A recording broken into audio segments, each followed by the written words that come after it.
तो कैसे हैं मेरे प्यारे बच्चों? सभी बढ़िया होंगे। और अभी जो फिलहाल जो टाइम चल रहा है, आपके 10 से 11 दिन जो बचे हैं एग्जाम में, अभी आपको बिल्कुल डीमोटिवेट नहीं होना है। जितना आपने पढ़ा है इससे पहले वो आपको बस रिवाइज करना है, उससे ज्यादा कुछ नहीं पढ़ना। अभी बहुत सारे बच्चे होंगे, सर मेरा ये टॉपिक रह गया है, क्या मैं ये कर लूं? बिल्कुल नहीं। जो पढ़ा है, चाहे कम पढ़ा है ज्यादा पढ़ा है, जितना भी पढ़ा है आपने अभी तक, आप उसको रिवाइज करेंगे, पहली चीज।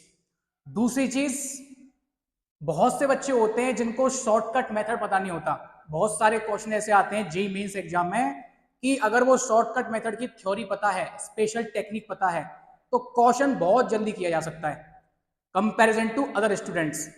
और मैं आज आपको वो चीज बताने वाला हूं कि जो वो चीज ना तो किसी बुक्स में है ना किसी जगह। तो ऐसी ऐसी थ्योरी बताऊंगा, ऐसी स्पेशल टेक्निक बताऊंगा कि कोई भी क्वेश्चन क्यों ना आ जाए वो बचेगा नहीं। ठीक है, टॉपिक्स देख लेते हैं। एक तो आपका इंडेफिनिट इंटीग्रल में एक महा शॉर्टकट मेथड है, डेफिनिट इंटीग्रल में एक महा शॉर्टकट मेथड है, और आपका कोऑर्डिनेट ज्योमेट्री में वन बाय वन मैं डिस्कस करूंगा। आप बिल्कुल कंसंट्रेशन के साथ एक एक चीज को अच्छे से समझेंगे, कॉपी भी रखेंगे, साथ में नोट भी करेंगे। उसका रीजन ये है कि जो मैं आज बताने वाला हूं वो किसी बुक्स में नहीं है, किसी बुक्स में नहीं है। आप बिल्कुल नई चीज सीखने वाले हैं, तो ये चीज सीखेंगे और इस चीज को अपने जेईई मेंस के एग्जाम में अप्लाई करेंगे। आई होप आप करेंगे और डेफिनेटली आपकी जो रैंक होगी comparison to another students, rank क्या होगी आपकी, एज लेके आगे निकल जाएगी। तो सबसे पहले महा शॉर्टकट मेथड है इनडेफिनिट इंटीग्रल का। मैं एक क्वेश्चन कराऊंगा और उस क्वेश्चन को अगर नॉर्मल मेथड से सॉल्व करेगा कोई बच्चा सीबीएसई का, तो एक पेज का सॉल्यूशन है उसका। लेकिन मैं आज आपको ऐसा मेथड बताऊंगा कि एक ही लाइन में उसका क्या आ जाएगा, आंसर आ जाएगा। देखते हैं सर कैसा क्वेश्चन है। देखिए जी, integration cos 7x minus cot 8x divide 1 plus 2 cos 5x dx। देखिए, ऐसे क्वेश्चन के पहचानने का तरीका क्या है बता देता हूं मैं आपको। सबसे पहले इंटीग्रेशन के अंदर एक मेथड टेक्निक बताता हूं। अगर ऊपर नेगेटिव है तो नीचे होना चाहिए पॉजिटिव, पहली चीज। दूसरी चीज, ये पूरा का पूरा फंक्शन किसमें होना चाहिए, कॉस के फंक्शन, कॉस के टर्म्स में ये फंक्शन होना चाहिए। दूसरी चीज। तीसरी चीज, पहचानने का बहुत सिंपल तरीका, कुछ नहीं करेंगे, ऊपर वाले जो एंगल हैं उनको ऐड करके उसका 1/3 कर देंगे। कितना आ गया जी, 15x डिवाइड बाय 5, पता चला कितना आया, डिवाइड बाय 3 कितना आया, 5x। तो पता चला जब 1/3 किया तो नीचे वाला नंबर बना आपका 5x। ठीक है, अब कुछ नहीं करेंगे, अब 5x को ही सब्ट्रैक्ट करेंगे 7x से और 5x को ही सब्ट्रैक्ट करेंगे 8x से। वो हो जाएगा आपके क्वेश्चन का अंत, एक ही लाइन में आपका आंसर आ जाएगा। तो क्या आ गया जी, cos 7x minus 5x minus cos 8x minus 5x dx। तो क्या आता है जी आपका, cos 2x minus cos 3x dx। लीजिए, अब ये तो बेसिक इंटीग्रेशन है जो आप पढ़ते हैं अपने सीबीएसई में। क्या हो गया, sin 2x divide by 2 minus sin 3x divide by 3। लीजिए आपका आंसर एक ही लाइन में। अगर इस क्वेश्चन को नॉर्मल मेथड से करेंगे तो एक पेज का सॉल्यूशन होगा। तो क्या करेंगे, यहीं पर इस क्वेश्चन को एंड करेंगे। ये आपके क्वेश्चन का फाइनल आंसर आ गया। तो टेक्निक समझ लीजिए कि पूरा फंक्शन किस में होना चाहिए, कॉस में होना चाहिए। ऊपर अगर नेगेटिव है तो नीचे क्या होना चाहिए, पॉजिटिव होना चाहिए। और इस एंगल का और इस एंगल का क्या करेंगे, 1/3 नीचे होना चाहिए। फिर कुछ नहीं करेंगे, उसमें से इसको माइनस करेंगे, 7x minus 5x minus cos 8x minus 5x। Finally आपका ये बेसिक इंटीग्रेशन है जो अपनी सीबीएसई में आप पढ़ते हैं पहली एक्सरसाइज के अंदर। ठीक है, चलो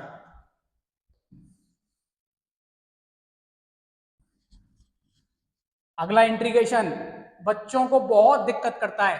क्या दिक्कत करता है, एक क्वेश्चन कराता हूं आपको, आईआईटी जेई का क्वेश्चन है, मेंस में आ चुका है। टाइम देखना कितना टाइम में करेंगे इस क्वेश्चन को। क्वेश्चन क्या था सर, क्वेश्चन था sir x square x cube sign 2x dx। X cube sign 2x dx।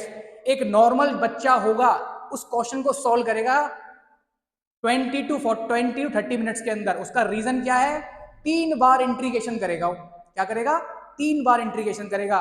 लेकिन आज मैं आपको ऐसी स्पेशल टेक्निक बता रहा हूं, एक ही लाइन में आंसर आ जाएगा, कोई मेहनत करने की जरूरत नहीं है। देखो क्या करेंगे, हमें ऐसे फंक्शन को चूज करना है जिसका डिफरेंशिएट होते होते होते क्या हो जाए, जीरो हो जाए। जिसका फंक्शन होते होते होते होते क्या हो जाए, जीरो हो जाए। देखिए ऐसा कौन सा फंक्शन है, ऐसा फंक्शन है sir x cube. X cube का डिफरेंशिएट करेंगे, पहले होगा 3x², फिर करेंगे 6x, फिर करेंगे 6, फाइनली क्या हो जाएगा, जीरो। देखो एक ही लाइन में आंसर आ जाएगा।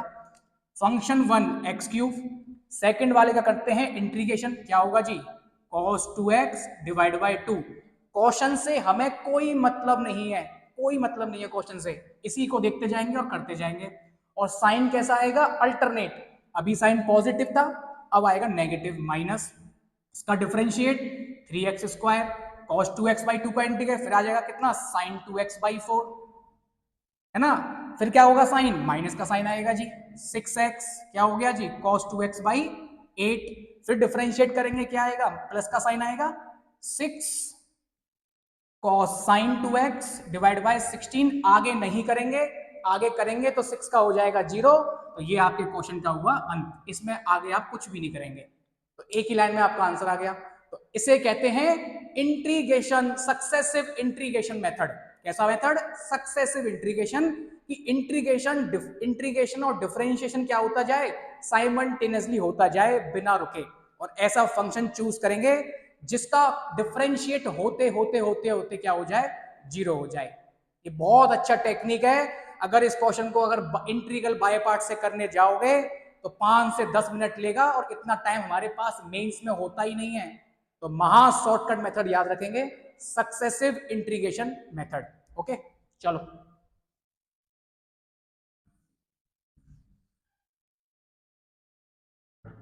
एक और बेसिक चीज सिखाता हूं, y इक्वल टू एक्स की पावर x, इसका मुझे डिफरेंशिएट करना है। अब सिंपल सी बात है, x की पावर अगर कांस्टेंट होती है तो डिफरेंशिएट करना बहुत आसान है। क्या है, अगर x² की बात करता हूं तो डिफरेंशिएट क्या करता है बच्चा, 2x, बहुत इजी। लेकिन अगर वेरिएबल की पावर वेरिएबल आ जाए, यहां बच्चा कंफ्यूज होता है, फिर वो अपना बोर्ड वाला कॉन्सेप्ट लगाता है, लॉग लेगा, ये करेगा वो करेगा। ये फालतू की हरकत नहीं करनी, केवल केवल महा शॉर्टकट मेथड बता रहा हूं, एक लाइन के अंदर आंसर लिख दोगे। क्या टेक्निक है, बहुत सिंपल टेक्निक है। y को लिखेंगे dy by D x, y को लिखेंगे dy by D x, question को उतार देंगे x की पावर x। अब देखो टेक्निक को याद रखना, ये टेक्निक क्या टेक्निक है सर, ऊपर वाला ऊपर, नीचे वाला नीचे, ऊपर वाला ऊपर, नीचे वाला नीचे, मल्टीप्लाई, नीचे वाले का ही डिफरेंशिएशन, नीचे वाले का डिफरेंशिएशन होता है यहां पर 1 प्लस नीचे वाले पे ही लॉग एंड ऊपर वाले का डिफरेंशिएशन।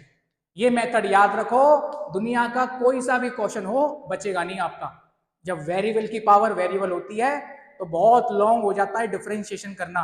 ऐसे इस टेक्निक को याद रखेंगे, कैसा भी क्वेश्चन क्यों ना आ जाए, एक लाइन में आप उसका आंसर लिख सकते हैं। बहुत मदद करता है ये, जेईई मेंस एग्जाम हो चाहे जेईई एडवांस हो। ठीक है चलो, एक स्पेशल टेक्निक बताता हूं मैं आपको डेफिनेट इंटीग्रल की। बच्चा क्या करता है डेफिनेट इंटीग्रल में, क्वेश्चन करता जाएगा, क्वेश्चन होता जाएगा, उसको सपोज करेगा लेट टी करके, ऐसा कुछ नहीं करना है, ये सब फालतू की चीज है। आज मैं ऐसी चीज बताने वाला हूं डेफिनेट इंटीग्रल में, आज के बाद भूलोगे नहीं और इसको ही टेक्निक को यूज करोगे। क्या टेक्निक है, एडवांस का क्वेश्चन करा रहा हूं आपको आज मैं। क्या एडवांस का क्वेश्चन आया था जी, -2 to 0 x³ plus 3x² plus 3x plus 1 plus x plus 3x plus 3 x 3x plus 3 x plus 1 cos x plus 1 dx। लीजिए ये आया था आपका डेफिनेट इंटीग्रल जेईई एडवांस में। अब बच्चा क्या करता है, बच्चे को यही सिखाया जाता है हर जगह पर कि भाई x को लेट कर लो, t लेट कर लो, ये कुछ नहीं करना है। जितना अभी सीखा था वो गलत बात है, टाइम वेस्ट करने वाली बात है। आज ऐसी टेक्निक सिखाऊंगा, जिंदगी में भूलोगे नहीं और आंसर बहुत जल्दी आएगा, गलती नहीं होगी। क्या टेक्निक है, जब भी कभी हम फंक्शन के अंदर कुछ भी सब्ट्रैक्ट करते हैं या ऐड करते हैं तो आपकी लिमिट में क्या होता है, जस्ट रेसिप्रोकल होगा। रेसिप्रोकल इन द सेंस, अगर मैंने फंक्शन के अंदर सब्ट्रैक्ट किया तो लिमिट के अंदर होगा ऐड, उल्टा होगा। अगर फंक्शन के अंदर मैंने ऐड किया तो लिमिट के अंदर क्या होगा, सब्ट्रैक्ट। तो मैं क्या करना चाहता हूं, ये बहुत दिक्कत कर रहा है मुझे cos x प्लस 1, तो मैं क्या करूंगा, सब्ट्रैक्ट कर दूंगा फंक्शन में। तो मैंने फंक्शन में सब्ट्रैक्ट किया है तो लिमिट में क्या होगा, ऐड होगा। लिमिट क्या हो जाएगी, -1 to 1। क्या आया जी, x³ plus 3x² plus 3x plus 3, हाँ जी ये हो गया x, ये हो गया जी cos x dx। अब ये वाला फंक्शन आपने बार बार पढ़ा होगा, आपके क्यूबिक पॉलिनोमियल 9th क्लास से पढ़ते आ रहे हो। कैसे लिखते हैं इसको देखिए, क्या मैं x³ plus 3x² plus 3x plus 3 को ऐसे लिख सकता हूं, x प्लस 1 का होल क्यूब प्लस 2। जब इसका होल क्यूब प्लस 2 करोगे तो यही आएगा आपका। अब देखिए,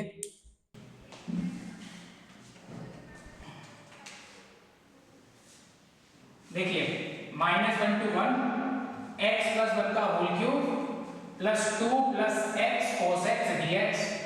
आपने माइनस किया था, क्या माइनस किया था, -1 to 1 x³ plus 2 plus x cos x dx। देखो ये फंक्शन आ गया। अब यहां से टेक्निक सिखाता हूं आपको बढ़िया बनने की। एक और अच्छी बात देखिए, क्या अच्छी बात है। अब बच्चे को क्या सिखाया जाता है, हमेशा बच्चे को ये सिखाया जाता है, बेटा अगर -a to a लिमिट है तो चेक कर, क्या चेक कर, फंक्शन को चेक करो, ऑड इवन ये सब नहीं करना है। जो बता रहा हूं आज उस पर ध्यान दे, फंक्शन को चेक करने की जरूरत नहीं है। कभी भी ऐसी लिमिट लिखी जाती है डायरेक्ट लिख देंगे, क्या 0 to a fx plus f minus x dx। Low direct लिख देंगे, इसी अप्रोच को यूज करोगे कोई कंफ्यूजन रहेगा नहीं, या फंक्शन इवन है या फंक्शन ऑड है। देखिए जी, अब क्या करने वाला हूं जी, 0 to 1, ओके, इस फंक्शन के अंदर इसको ऐसे लिख दूंगा x³ plus 2 plus x cos x, okay. अब मैं x को रिप्लेस करूंगा -x से साथ, तो क्या बनेगा, -x³ प्लस 2 माइनस, देखिए cos minus theta minus cos theta, cos minus theta cos theta, और ये हो जाएगा x का -x cos x dx plus x cos x minus x cos x cancel out, plus x³ minus x³ cancel out, तो क्या आ गया 0 to 1 2 dx, 2 और 2 4 dx, 4 को बाहर किया, ये आ गया जी x, लिमिट लगाएंगे 0 to 1, तो क्या आ गया आंसर 1 माइनस 0, आंसर क्या आ गया 4। लिखिए, जे एडवांस का क्वेश्चन था, 2008 में 9 में क्वेश्चन पूछा गया है, और देखिए कुछ नहीं करना पड़ा। तो इस अप्रोच से चलेंगे, सारे क्वेश्चन आपके सॉल्व हो जाएंगे, ठीक है। एक लास्ट टेक्निक और सीख लेते हैं कोऑर्डिनेट ज्योमेट्री में। बच्चे को बहुत दिक्कत करती है, क्या दिक्कत करती है, देखिए ये बता देता हूं, रिलेशन बिटवीन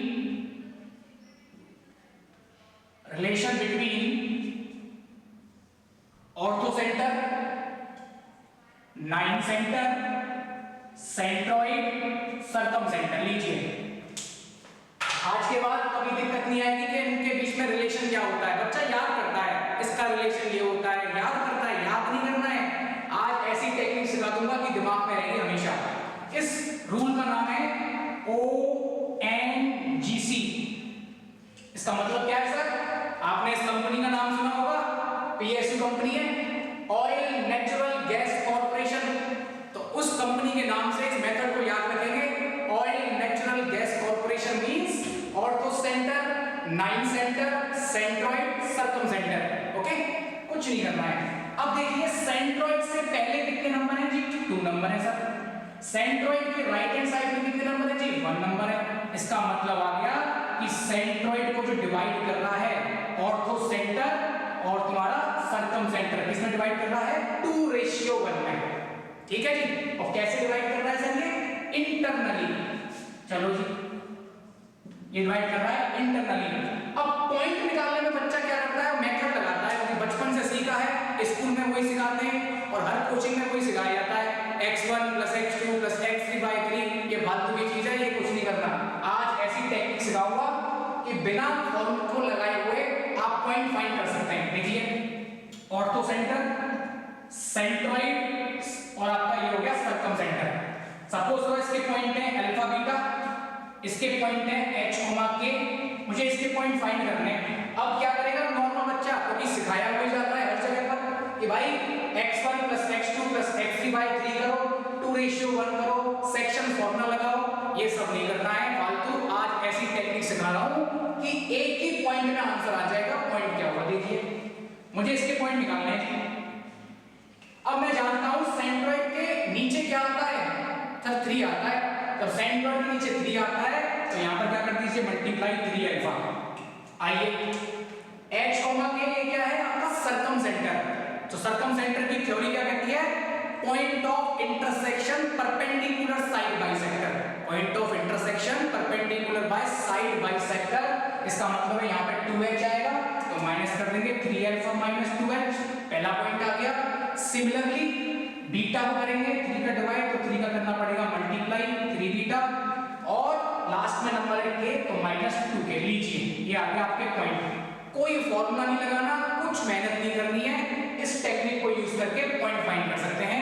ये ज्योमेट्री का बहुत बड़ा पार्ट है जो बच्चों को बहुत दिक्कत करता है, और मेंस में क्वेश्चन आता ही है 100%। मेंस में क्वेश्चन कैसा आएगा बताता हूं अभी, और 2024 के पेपर में कैसा क्वेश्चन आपके होने वाला है आपका बताता हूं अभी। कैसा क्वेश्चन आएगा, अब के पूछेगा 2024 में कि सेंट्रॉइड ना बताकर सर्कम सेंटर के पॉइंट पूछ लेगा आपसे, या सर्कम सेंटर के पॉइंट ना पूछ के ये पूछ लेगा ये कहां लाई कर रहा है। तो आप इस ONGC को रूल को फॉलो करेंगे और सारे क्वेश्चन का आंसर निकाल सकते हैं इजी तरीके से। आज के लिए इतना ही काफी है, आगे आगे शॉर्टकट मेथड में लेके आता रहूंगा हर वीडियोस के अंदर। बस इस चीज को कॉपी में नोट करें और फॉलो करें और क्वेश्चन लगाएं, मेंस हो चाहे एडवांस हो, सारे क्वेश्चन इजीली तरीके से आपके बन जाएंगे। ठीक है, okay, thank you for watching. आगे मिलते हैं क्लास के अंदर। मोटिवेशन बनाए रखें और मोटिवेट होते रहें। मोटिवेट किसी वीडियो को देख के ना हो, खुद से मोटिवेट हो। खुद से मोटिवेट कैसे हो, केवल ड्रीम होना चाहिए IIT दिखना चाहिए, बस सबसे बड़ा मोटिवेशन यही है। ओके, बेस्ट ऑफ लक, मिलते हैं अगली वीडियो में। Thank you.